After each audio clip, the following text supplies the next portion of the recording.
Assalamualaikum warahmatullahi wabarakatuh. Terkini, terdapat sekitar 6 juta Muslim di Perancis dan angka ini akan meningkat secara drastik sehingga tahun 2050 berdasarkan kajian. Majoriti Muslim di Perancis adalah dari kalangan pendatang iaitu dari Algeria, Morocco dan Tunisia. Sementara itu, dianggarkan seramai 100,000 orang non-Muslim memeluk Islam yang terdiri dari pelbagai etnik di sana.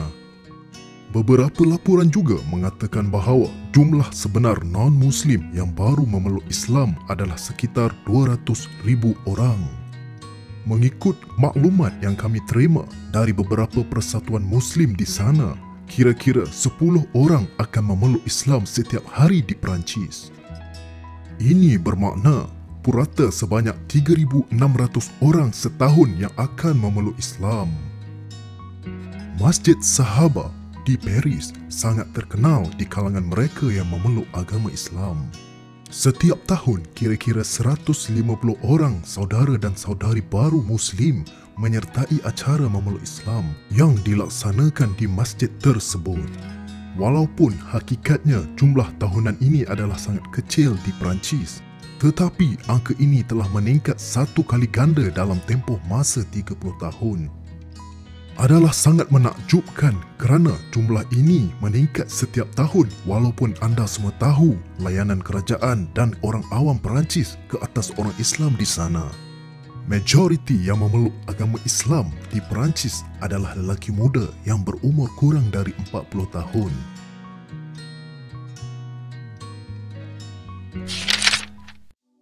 Di Marseille dan selatan Perancis, jumlah non-Muslim memeluk Islam telah meningkat secara mendadak dalam tempoh 3 tahun terakhir, kata Imam Masjid Utama Marseille yang juga merupakan Presiden Cawangan French Council of the Muslim Faith.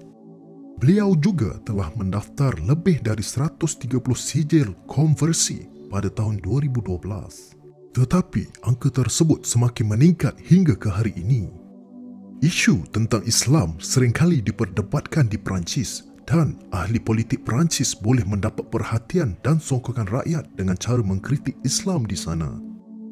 Ia juga merupakan salah satu faktor yang menyebabkan ramai non-Muslim merasa ingin tahu tentang ajaran Islam. Selain itu, pengaruh dari selebriti yang memeluk Islam juga memainkan peranan penting. Sebagai contoh, Nicolas Anelka, seorang pemain bola sepak pasukan kebangsaan Perancis, keluarganya berasal dari Martinique, telah menukar namanya kepada Abdul Salam Bilal Anelka ketika dia memeluk Islam pada tahun 2004. Franck Ribéry, seorang lagi pemain bola sepak popular dari utara Perancis, juga telah memeluk Islam pada tahun 2006 dan mengambil nama Bilal Yusuf Muhammad. Penyanyi rap wanita popular di Perancis, Melanie Georgia Des Diams, yang lebih dikenali sebagai Diams, juga telah memeluk Islam pada tahun 2008 yang mengejutkan ramai peminatnya. Dia mengambil masa selama 4 tahun untuk muncul kembali di khalayak ramai selepas memeluk Islam. Dia tidak pasti bagaimana penerimaan orang awam terhadap perubahan ke atas dirinya dan dia tahu tidak semua orang bersetuju dan menyokongnya. Diams memberitahu bahawa pada suatu hari terdapat footage Diams yang keluar dari masjid. Dengan sebab itu, media Perancis dan juga kru Diams telah mengetahui bahawa dia sudah memeluk Islam. Akibatnya, mereka telah mengenakan sekatan dan tidak mahu bekerjasama lagi dengannya.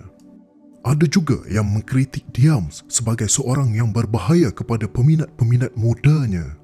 Dia kehilangan rakan dan kru-kru kerjanya kerana tiada siapa yang mempercayainya lagi.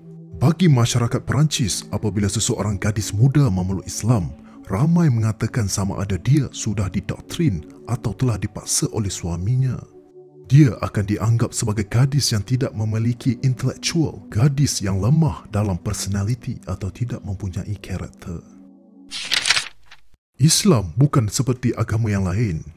Islam adalah cara hidup yang mampu mengubah umatnya dan masyarakat untuk menjadi seseorang yang luar biasa dan sebagai khalifah di muka bumi ini.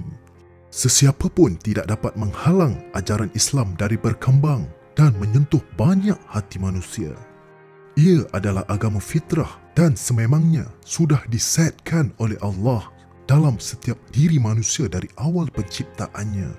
Akan tetapi apabila mereka membesar, faktor persekitaran seperti keluarga dan masyarakat telah mengubah serta mempengaruhi pemikiran individu untuk membelakangi fitrah itu. Sekali lagi ditegaskan, tiada siapa yang mampu menghalang Islam dari berkembang ke serata dunia. Ia telah disebut di dalam Al-Quran sebanyak 3 kali, iaitu dalam surah As-Saf ayat 9, surah Al-Fath ayat 28 dan surah At-Taubah ayat 33. Dialah yang mengutuskan Rasulnya dengan membawa petunjuk dan agama yang benar untuk memenangkannya di atas segala agama. Dan 2 dari ayat tersebut berakhir dengan ayat ini, meskipun orang-orang musyrik membencinya.